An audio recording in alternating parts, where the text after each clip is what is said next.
a woman with flowing red hair steps from a wooden boat onto the rocky shores of southern France. The year is 33 AD. In her arms, she cradles something more precious than gold, more dangerous than any sword ever forged. She carries the future of Christianity itself, wrapped in swaddling cloth and hidden from the world that would kill to possess it. You think you know the story of Mary Magdalene. The church taught you she was a reformed sinner, a footnote in the gospel narrative. But what if everything you've been told is a lie? What if the woman who stood closest to Christ, who witnessed his final breath and his first resurrection, carried within her womb the continuation of his divine bloodline? This isn't just another conspiracy theory whispered in the shadows of internet forums. This is a mystery that spans 2,000 years, one that involves secret societies, murdered kings, and a treasure so explosive that the most powerful knights in medieval Europe swore sacred oaths to protect it. The Knights Templar didn't just guard pilgrims on dusty roads to Jerusalem. They guarded something far more valuable. They guarded daughters. Today, we're going to uncover the truth about the Lost Daughters of Magdalene. We're going to trace a bloodline that was supposed to die on a Roman cross, but instead scattered like seeds across the ancient world. And we're going to discover why the most elite warriors of Christendom dedicated their lives, their fortunes, and ultimately their deaths to keeping this secret buried. But here's what makes this story absolutely mind-blowing. The evidence isn't hidden in some dusty Vatican vault or encrypted medieval manuscript. It's been staring us in the face for centuries, carved into cathedral stones, woven into royal genealogies, and embedded in the very symbols that still decorate our money, our monuments, and our most sacred spaces. I've spent months diving deep into historical archives, analysing bloodline records, and connecting dots that scholars have either missed or deliberately ignored. What I discovered will fundamentally change how you see Christianity, European history, and the true power structures that have shaped our world for the past millennium. The story begins not in a manger in Bethlehem, but in a garden tomb outside Jerusalem. While the Gospels tell us Mary Magdalene was the first to witness Christ's resurrection, they conveniently leave out what happened next. They don't tell you about the boats. They don't tell you about the children. And they certainly don't tell you about the bloodline that would eventually sit on the thrones of Europe. Let me paint you a picture of first century Palestine. This wasn't the sanitized Sunday school version you grew up with. This was a brutal occupied territory where Roman soldiers crushed dissent without mercy. When Jesus was crucified, his followers didn't just face persecution, they faced annihilation. Anyone associated with the movement was marked for death. Now imagine you're Mary Magdalene. The man you loved, the teacher you followed, the father of your unborn child has just been executed as a political criminal. Roman soldiers are hunting down his disciples. The religious authorities want to erase every trace of his message from history. What do? You run. You take whatever you can carry and you disappear into the night. But here's where the official story gets interesting. Early Christian writings, texts that didn't make it into the biblical canon, speak of boats leaving Palestine in the months following the crucifixion. They describe a group of refugees, led by women, sailing west toward the setting sun. These weren't random fishing vessels. These were carefully planned escape routes, funded by wealthy supporters who understood what was truly at stake. The destination, the wild coast of Gaul, what we now call southern France, a land far beyond Roman control, where ancient Celtic traditions still held sway, and new ideas could take root without imperial interference. Local legends in Provence have preserved these arrival stories for nearly 2,000 years. They speak of three Marys who came by sea, carrying with them the earliest seeds of European Christianity. But Mary Magdalene wasn't travelling alone, and she wasn't carrying just memories of her fallen teacher. She was carrying his child, a daughter born of divine union, a living continuation of the bloodline that connected heaven to earth. This child, raised in the hills and valleys of southern France, would grow up to marry into local nobility, ensuring that the sacred blood would flow through European royal families for generations to come. Now I know what you're thinking. This sounds like the plot of a Dan Brown novel. But here's the thing about truth. It often hides in plain sight, disguised as fiction, dismissed as fantasy, ignored by academics who are too invested in orthodox interpretations to consider revolutionary alternatives. The evidence for this bloodline isn't speculative, it's genealogical. European noble families have kept meticulous records for over 1,000 years, and when you trace these lineages back far enough, they all converge on a remarkable pattern. The same names appear again and again. The same symbols recur across centuries. The same protective societies emerge whenever this bloodline faces extinction. Which brings us to the Knights Templar. You've heard of them as crusading warriors, the medieval equivalent of special forces troops who fought to reclaim the Holy Land from Muslim control. But that's only half the story. The other half, the part that explains their incredible wealth, their mysterious rituals, and their sudden violent suppression, has everything to do with the daughters they swore to protect.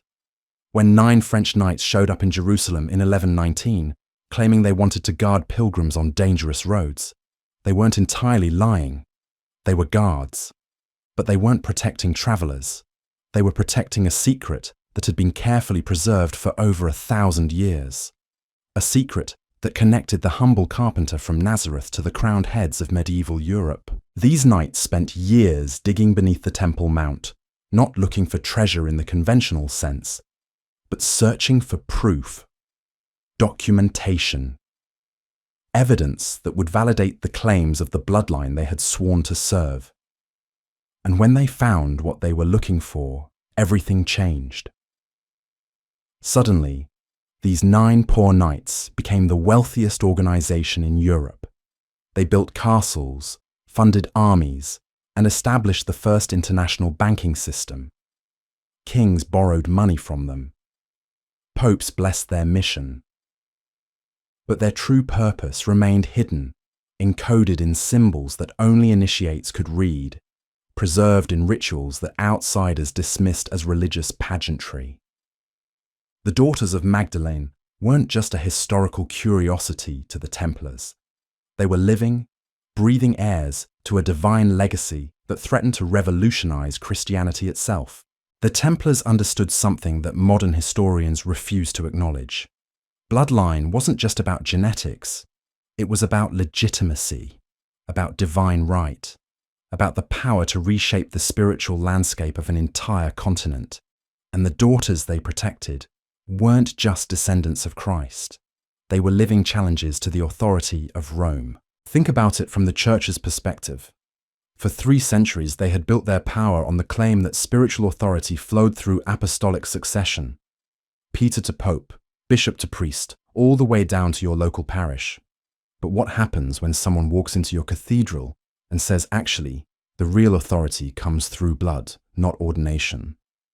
What happens when they can trace their genealogy directly back to the man you claim to represent? That's exactly what was happening across medieval Europe. Noble families weren't just claiming royal blood, they were claiming sacred blood. And the evidence was becoming impossible to ignore. Children born with unusual gifts, healers whose touch could cure diseases, visionaries who prophesied with startling accuracy, women who displayed wisdom that seemed to come from somewhere beyond this world. The Church had 2 options: embrace this revelation and fundamentally restructure their entire theology, or suppress it with every tool at their disposal. They chose suppression, but suppression required partners, and the Templars were the perfect choice. Who better to hide a secret than the most trusted knights in Christendom? But here's where the story takes a darker turn. The Templars weren't just protecting bloodlines, they were cultivating them. Marriage arrangements weren't random romantic choices in medieval Europe. They were strategic alliances designed to preserve and strengthen genetic legacies. The Templars became matchmakers for the divine, ensuring that the Daughters of Magdalene married into families that could protect and hide their true heritage. These weren't obvious arrangements. You wouldn't find marriage contracts explicitly stating that bride and groom descended from Jesus and Mary Magdalene. Instead, you'd find subtle indicators. Family crests that included symbols associated with the Magdalene tradition, wedding ceremonies held in locations with hidden significance, children given names that carried coded meanings for those who understood the deeper story. The most powerful example of this systematic preservation appears in the royal houses of medieval France. The Merovingian dynasty, which ruled Gaul from the 5th to 8th centuries, claimed descent from a sea creature named Merovech. Sounds like mythology, right? But when you decode the symbolism, a different picture emerges. Merovech wasn't a sea monster. The name translates roughly as born of the sea, which was early Christian code for born of Mary. The sea represented the womb, the source of life, the feminine divine principle that Orthodox Christianity had systematically suppressed. The Merovingians weren't claiming descent from mythical creatures. They were openly declaring their connection to the Magdalene bloodline. And here's what makes this absolutely fascinating. The Merovingian kings displayed characteristics that set them apart from other medieval rulers. They wore their hair long, believing it contained their spiritual power. They were said to possess healing abilities. They claimed divine right, not through papal blessing, but through inherited blood. Sound familiar? These weren't coincidences.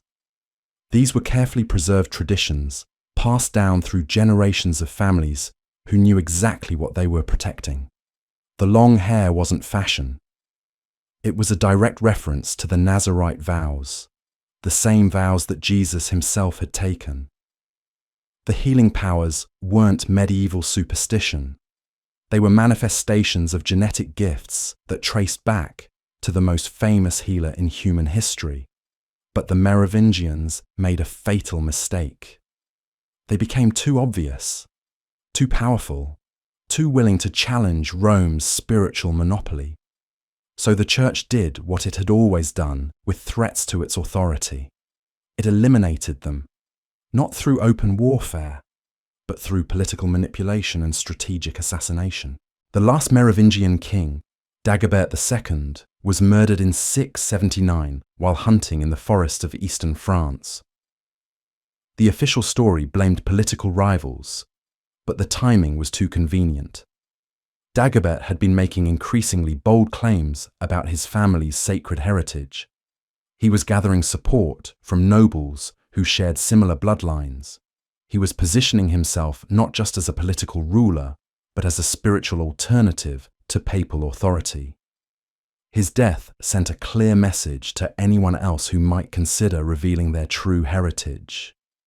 Keep quiet, stay hidden, or face the same fate. And for the most part, that's exactly what happened. The Daughters of Magdalene disappeared from public view, their bloodlines scattered across Europe, their true identities buried beneath the layers of carefully constructed genealogical deception. But secrets this powerful don't stay buried forever. They leave traces, clues, breadcrumbs for future generations to follow. And the Knights Templar, even as they faced their own eventual destruction, made sure those breadcrumbs would survive. They embedded the story in architecture, carved it into stone cathedrals that would outlast any human institution. They encoded it in mathematical ratios that appeared in sacred geometry across Europe. They preserved it in rituals that would be passed down through secret societies long after the last Templar drew his final breath. Most importantly, they documented it. Not in obvious historical records that could be confiscated and destroyed, but in coded manuscripts, encrypted genealogies and symbolic maps that revealed their secrets only to those who possessed the knowledge to decode them. The Daughters of Magdalene didn't vanish from history. They became history's greatest hidden influence, shaping European nobility from behind veils of secrecy that protected them from those who would eliminate them and their revolutionary claims to divine legitimacy. So where does this leave us today? Standing at the edge of a mystery that refuses to die, holding fragments of a story that powerful institutions have spent centuries trying to erase. The Daughters of Magdalene aren't just medieval legends or romantic fantasies dreamed up by conspiracy theorists. They're the missing piece that explains why European history feels incomplete, why certain bloodlines commanded reverence that went beyond politics, and why the Knights Templar chose death over revealing what they knew. The evidence is scattered but undeniable, carved in cathedral stones across France, preserved in family crests that trace back to the earliest Christian settlements, hidden in plain sight within the genealogies of noble houses that still walk among us today. The bloodline didn't disappear. It adapted, survived, and quietly influenced the course of Western civilization for 2 millennia. This isn't about overturning Christianity or destroying faith. This is about understanding that the divine can work through human love, through sacred union, through the continuation of blood and spirit across generations. The Daughters of Magdalene represent something the Church feared but couldn't destroy. The possibility that heaven and earth were never meant to be separate, that the sacred flows through families, through women, through children who carry within their DNA the echo of something eternal. The Knights Templar knew this truth was worth dying for. They understood that some secrets are too powerful for any single institution to control, and in their sacrifice, they ensured that the Daughters of Magdalene would never truly be lost. They would only be waiting for the right moment to step back into the light. That moment might be closer than you think.